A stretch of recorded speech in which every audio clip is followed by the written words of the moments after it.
The stranger at the gas station. Late one evening, as I was driving home from a long road trip, I found myself in need of fuel. I pulled into a dimly lit gas station on the outskirts of a small, deserted town.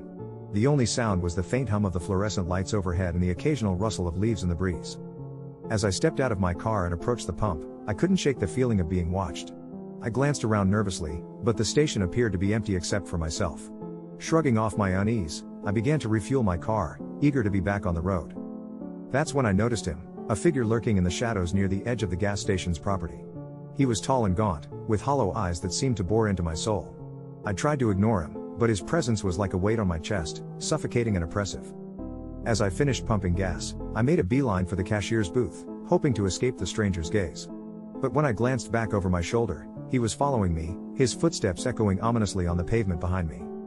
I quickened my pace, heart racing with fear, and practically threw my money at the cashier as I paid for the fuel. But when I turned to leave, the stranger was blocking my path, his expression unreadable in the dim light. I tried to sidestep him, but he moved with an unsettling swiftness, his hand shooting out to grab my arm with a vice-like grip. His touch sent a shiver down my spine, and I recoiled instinctively, trying to wrench free from his grasp. "Please," I stammered, my voice trembling with fear. "Let me go." But the stranger just stared at me, his eyes empty and devoid of emotion. And then, without a word, he released me and melted back into the darkness from whence he came, leaving me shaken and alone in the empty gas station parking lot.